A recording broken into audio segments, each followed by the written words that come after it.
Ladies and gentlemen, welcome into my official NFL Week number 16 upset picks and predictions, where I put certain teams on potential upset alert, along with talking about other games that are important. And guys, the Thursday night game right now, a total pick'em. I've seen a few sports books with Jacksonville 1-point favorites, but overall, I do like the Jets to get back on track at home with or without Mike White. I think Zach Wilson was good enough last week to win against a Detroit team that really got lucky there at the end. The Jets should have won that game 17-13, but either way, I've totally called Trevor Lawrence ascending. I said it was going to happen, but this is going to be a little blip for Trevor Lawrence. Not a great game in this one. It's going to be rainy. It's going to be cold. Jacksonville is a warm weather team. The Jets have a good defense. You combined all of those things, I really do favor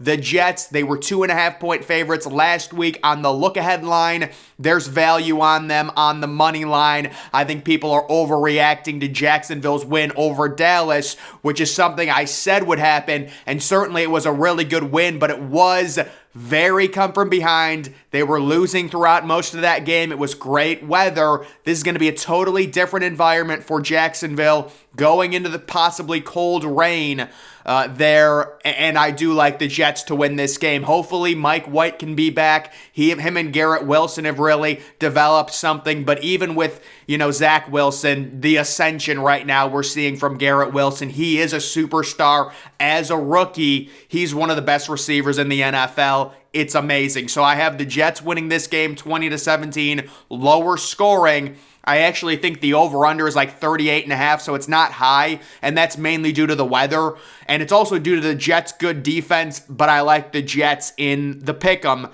at home. Next, we have the Saints and the Browns. So this is a game I just wanted to talk about. Guys, I would hammer the Saints team total under.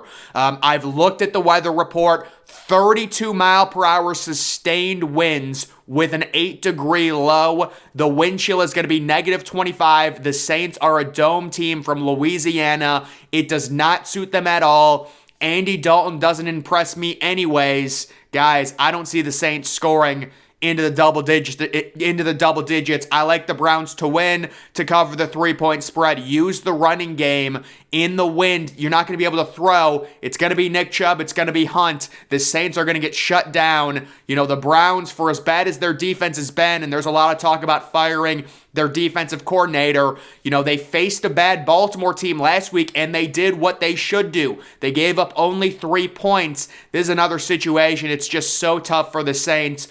The over-under in this game is crazy. It's at 32. I actually believe it's going to keep dropping. I think it could be down to 30 by kickoff. They're not going to be able to make this over-under low enough. If you look at my projection, this is 24 points scored, and I think I'm being nice. I think this could be like a 13-7 type game.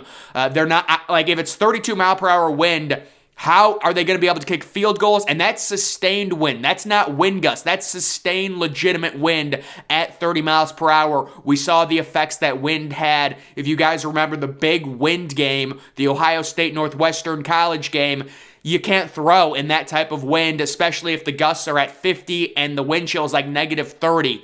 Very, very cold. Very bad environment for New Orleans. I will take the Browns to win and cover, and I like the under, and I like the New Orleans Saints team total under in that one. Next, we have the Giants traveling to Minnesota, and maybe this is kind of weak analysis, but it just feels like, let's be real, if there's a team that's due for a loss, it's Minnesota.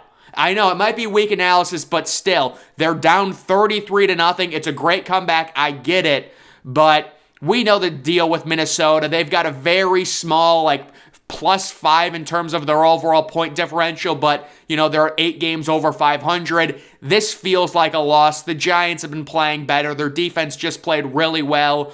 A few breakout games from their young players. Saquon Barkley still looking really good. Daniel Jones can run a little bit. He's taking care of the ball better. It just feels like this is, to me, I would be shocked if this is a blowout. These are two teams that always play close games, so if you can get the Giants it's I thought it was +4. +3 is a little negligible, but I'll still take the Giants to win this game outright. It just feels like Minnesota. I mean, if there's one team that is going to lose, my goodness, after last week, maybe that's a bad reason. Honestly, I think Minnesota is better, but it's like this is the NFL. There's so much parity. They just had a crazy comeback. It was emotional. They're going to come back. The Giants are going to get a nice road win. I wanted to predict a little upset here. What can I say? Moving to the 4 o'clock games. This is the Commanders and the 49ers. So, guys, it's just it's a feel where I know Brock Purdy's been great. I know San Francisco has a great roster. I get all of that. But if you're going to give me a decent Commanders team against a rookie 7th-round quarterback +7, even though they are on the road, I understand San Francisco blowing out the Bucs, playing well against Seattle. But guys, without Deebo Samuel, I'm liking the value in the Commanders to really keep this a lower scoring close game. This is what they do. I feel like people are just going to overreact to their loss at home against the Jets, which I predicted, but now I've read this team so well. I knew they would lose outright last week as 4-point favorites. Now I'm coming back and I'm saying, no, let's not let's not think the trend's going to continue. Let's understand this is a very inconsistent Commanders team. They're going to play well. They're good value against a 7th-round rookie. They are good value even though they are on the road.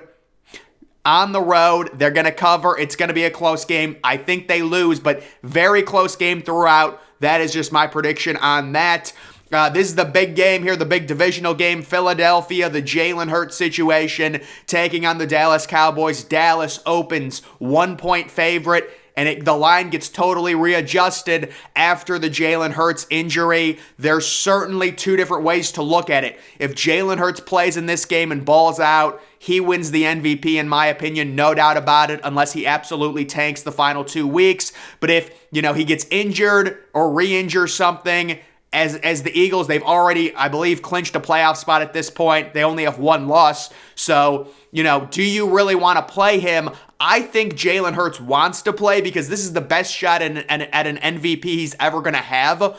But do the Eagles say, listen, no, we can't do this. You could get injured. There's a big risk. We don't want you playing on your injured shoulder. So overall, I do like Dallas to bounce back and win this game big. I'm a big lover in the Cowboys offense. I mean, CeeDee Lamb, Zeke actually playing well now, kind of the bigger back along with the superstar Tony Pollard, the quick running back. Dak Prescott, really good. Noah Brown is really coming to his own and been a solid secondary type receiver to help along with CeeDee Lamb, Michael Gallup. I'm a huge Dalton Schultz. They have a really good offense, and they're at home, and it's Christmas Eve, and it's a good environment against the possibly injured team that really has already locked everything up. So I will take Dallas here to win this game and cover the spread and score a bunch.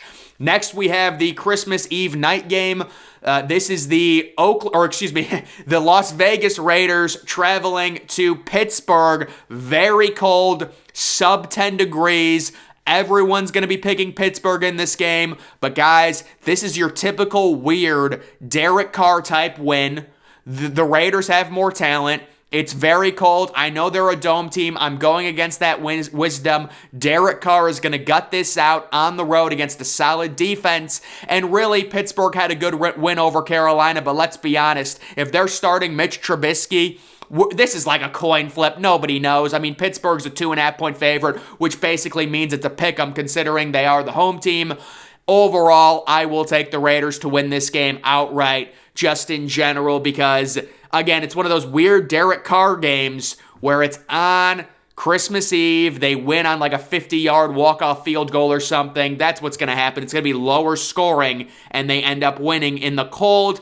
And then we do have a Christmas Day game. It is Aaron Rodgers and the Green Bay Packers traveling to Miami to take on Tua. And guys, I'm telling you, Aaron Rodgers, this Packers offense, they got more healthy. They're looking better. They beat the Rams at home. They could have won that game 31-12. Okay, that's important to note. They kneeled on the ball at the end. We're very thankful that the under hit, but they were pretty dominant against the Rams. Let's be honest, guys, and I think they continue that, and they get a Christmas Day miracle upset over Tua Tagovailoa, and really a Miami team that, to be honest, really didn't. Their offensive output against Buffalo didn't make sense. They had a bunch of rushing yards that I highly doubt they'll be able to, reciprocate against a team like Green Bay. So, guys, I have the Packers winning this game in a higher scoring affair. I like the over 47, I think, or it might have been bet up to 48.5.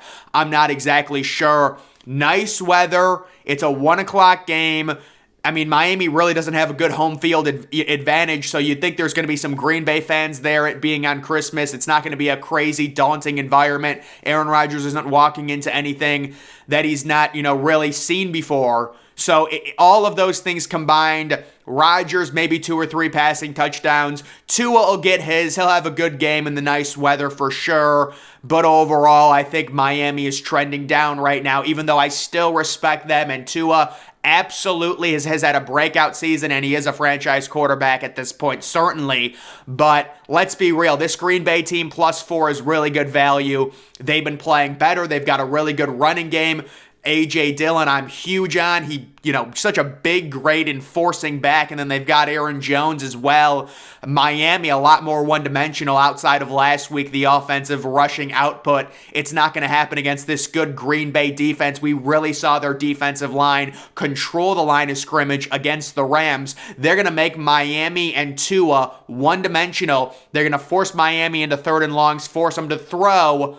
Miami's going to get theirs. They're going to score some, but overall, Green Bay wins this game 28-25. So those are my top upset alert picks here for the NFL week number 16. Guys, make sure you're following me on Twitter. Link to that's always in the description.